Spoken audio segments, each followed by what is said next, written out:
guys, and welcome back to the Film Fan Club. My name is Sam Carrico, and it's Batman Week. This week on the channel, we are just going to each day, Monday through Friday, leading up to the August 5th, Friday, which is our Suicide Squad review. We're gonna have a Batman themed video, or maybe two, probably just one, coming up every single day. Today, we're gonna talk about Batman vs. Superman, the Ultimate Edition. We're going to talk spoilers for some of the stuff that's got added, some of the stuff that I noticed upon rewatching the movie with this Ultimate Edition, and my new thoughts on how I think it fits within the DC Cinematic Universe and how it changes the film and whether I like it any more so than the theatrical cut. So let's get in. I actually have notes written down, so that's kind of like a professional thing that I'm trying to do now, because like I've been doing all these videos with Tony Frazier from HeroGoHome.com, and make sure you check out his website if you haven't yet. But he does like all this great research for his videos and his content, and it's like, wow, it's really putting me to shame. So I'm trying to do more stuff like that. So anyways, the film opens up. It's got an extended Africa scene with more Lois and the Bullet. I really didn't.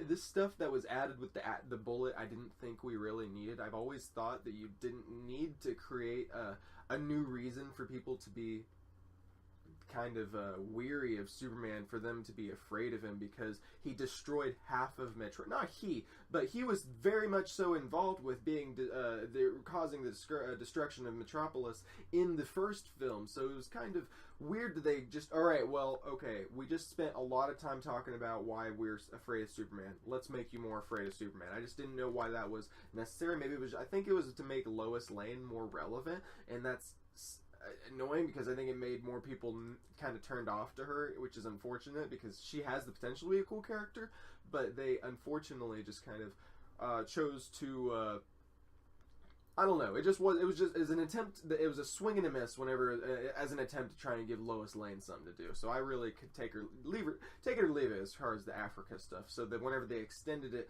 I didn't really care. I don't know. Clark Kent investigating the Batman subplot. This is one of the first editions that I noticed that I really liked. Clark Kent actually has a plot. They hint at it in the theatrical cut of the film that he's on the case of the Batman. He's supposed to be doing sports coverage, but instead he's looking into the Batman. And this has him actually go to Gotham City and talk to people who are afraid of him. This average citizens. That's actually like I think it's like a poor family or something like that, and they're afraid. So it's kind of like, well, he's looking at Batman as like not really just criminals, but people who are at a societal disadvantage. Maybe they just feel like they're being preyed upon by this character. So he feels that Superman maybe has to, and there's this great line where they say, you know, words don't stop a bad man, or you know what does, a fist, or something like that. I'm paraphrasing. It's really, you can just, it's someone says that to Clark Kent, and you can see it makes sense in his head, like, you know, what I have to do is I probably have to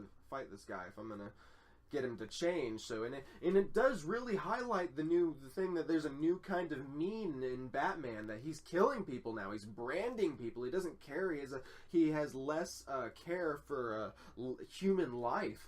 So that's really interesting, because with the theatrical cut, I was really upset that Batman was killing people, and there was virtually no explanation as to why. This gives not really some explanation, but it makes other characters, in this case Clark Kent, upset as well that Batman is now killing people, or doesn't care that people are going to get shivved to death in prison, which it shows, and that's kind of a scene where it makes sense. This is an R-rated Ultimate Edition.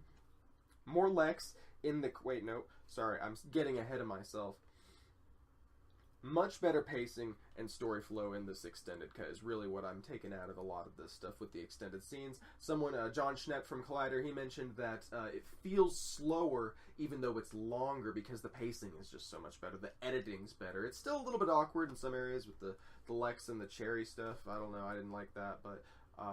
yeah, speaking of Lex, he just sucks. He still sucks. No matter what this story does, it has more of him in the ship. It has more of him communicating with the Kryptonian stuff. But no matter what you do for Lex Luthor, he's not going to work, I don't think, with Jesse Eisenberg playing him the way that they've they decided to write him, and it really sucks that they also they did the same thing with Harry Osborn, The Amazing Spider-Man 2. They had the potential to have him be an overarching villain for multiple films, but instead they had him arrested at the end of this film. So it's like, well, I guess, what power is Lex Luthor going to have in the next film? Because he doesn't have LexCorp anymore, so he's in prison now. So I mean, I know that the people are like, oh, he's going to break out, but then what is he going to do? Like run some gang? He's not going to be this guy's not going to be like a potential president or something like from the comics. So Lex Luthor still sucks. The nightmare scene still makes no sense. It's a cool scene visually, I love it, but still, I was hoping that this Ultimate Edition would add a little bit more context, and it just didn't work from there. For me, more Lex in the Krypton ship, like I mentioned. We get more Batman with prep time, and he's getting ready for Superman, so it's kind of cool. He's kind of getting ready. That's just some cool stuff to get to see and flesh out Batman's character. That he's really, it shows what he does later on. So it makes more sense that he had this whole elaborate scheme planned out. So whenever they do eventually fight, that he had so much prep time. They just don't know when to quit with the cameos, is what I've written down. Completely blew their load too soon with the trailers, spoiling Wonder Woman and every member of the Justice League. So what I didn't like was with the cameos, was that Wonder Woman, having her in the film and eventually having her suit up and fight at the end, was a fine choice. They didn't need to show it in the trailers at all, because, I mean, don't get me started. I've talked at length about what was wrong with the marketing for this film and how much they spoiled, and how calling it Dawn of Justice was a terrible idea.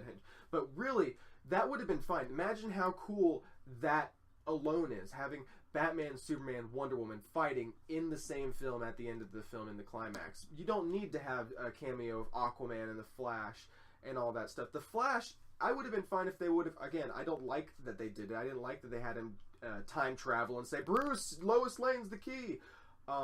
It was kind of weird, but if that would have been our only glimpse of the Flash, I felt like that would have been just enough to kind of get us interested in what's to come. But they just are so on the nose with the surveillance videos. It's just so annoying.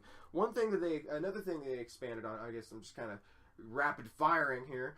Another thing that they mentioned is Lex is going to Arkham, so I like that's kind of cool. The little expansion on, maybe we'll see him in Suicide Squad. Perhaps that was they just released. There was news. I avoided it, but someone said that Lex was going, or not Lex, but someone from the Justice League movie was going to have a cameo in Suicide Squad. Maybe it's Lex because he's going to Arkham, and Arkham's going to be in Suicide Squad. So we'll see there.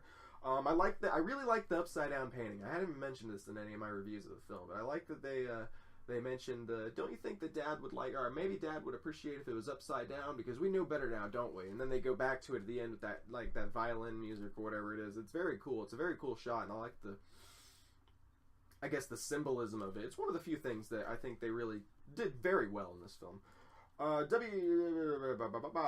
it's like Warner Brothers just felt, I guess, jumping back to the Justice League stuff, it just felt like Warner Brothers and DC decided halfway through the production of this film that they decided they wanted a Justice League film, a team-up film, instead of a film where Batman and Superman were fighting. But that just sucks, because you can't run a production company like that. You can't get really excited about one idea and go full forward with that, but then get really excited about another idea and go really full forward with that. It doesn't work if you do that. It doesn't work if you have to have a vision, a continuous vision, excuse me, and you have to stick to that vision, is what you have to do. And they kind of didn't really do that by going with Batman vs. Superman, Dawn of Justice. They were all over the place, and that's one of the things I really thought was wrong. So what I have written down here that I think they could have done to improve the film: cut the Africa bullet stuff, emphasize the fear of Superman post Man of Steel, manipulated by Luthor, plus Clark investigating Batman. Let it lead to a natural confrontation between Batman and Superman, because I absolutely hate the fact that now you will go to him and you will fight him and you will bring me the head of the bat, or else your mommy dies. It's like, it's stupid. It's forced, because you can tell by that and the Martha scene that they just couldn't. The writers just couldn't think of a natural way to have them, okay, here's how they come to fight, and here's how they resolve that fight without killing each other. It was lazy. It was absolutely lazy. So I'd have him come to a natural confrontation, then go ahead, and then honestly, if you would have went ahead with all the Doomsday stuff and then the Wonder Woman stuff, but not had it been spoiled in the trailer, and then we got a full Batman versus Superman movie for 2/3 before that, before this, like, you know, climax and ending kind of stuff. That would have been fine. With Wonder Woman, that would have been cool if it was a surprise, because that's the way it works best. And then, of course, with Wonder Woman coming out soon, that's really cool. It gets us excited for that, because I'm really excited for Wonder Woman now, and I'm excited for Justice League, but they just didn't really know when to quit. So I mentioned that the theatrical cut of Batman vs. Superman, when I first saw it, was a 6 out of 10, and then it kind of, I revisited a couple times because I worked at Cinemark for a while, so I had free access to watching it. So I kind of went down from like a 6 point, or like a 6 to like a 5, and then like, I don't know, kind of like a 5 at the latest. And then I rewatched this Ultimate Edition. I think this is a 6 out of 10. This is a good, I mean, you know, if you consider 5 to be the dividing factor between a good film and a bad film, this was just slightly a good, it makes it enjoyable. I enjoyed watching the Ultimate Edition. I think it cleans up a lot of the mistakes that the theatrical cut makes. It cleans up the pacing. It really tightens up the storytelling as well. The script, you can kind of see a natural flow from A to B to C instead of A, D, F, G, L, you know, just kind of skipping over a bunch of beats. It actually feels like a natural progression. So that's the beginning of Batman Week, guys, with my review of Batman vs. Superman, the Ultimate Edition. I just usually try and leave the Dawn of Justice part out because it's a Batman vs. Superman film, or it should have been. So let me know what you thought of the Ultimate Edition in the comments section below. Tomorrow, we got our review of The Killing Joke, the animated Batman Joker movie, coming up. And, of course, we got a Film Fan Club podcast this week, all leading up to our review of Suicide Squad this Friday, August 5th. So make sure you subscribe to the Film Fan Club channel and follow me on the various social media sites as well. My handle is @SamuelD. Carrico. So thanks a lot, guys. I'll see you in the next review.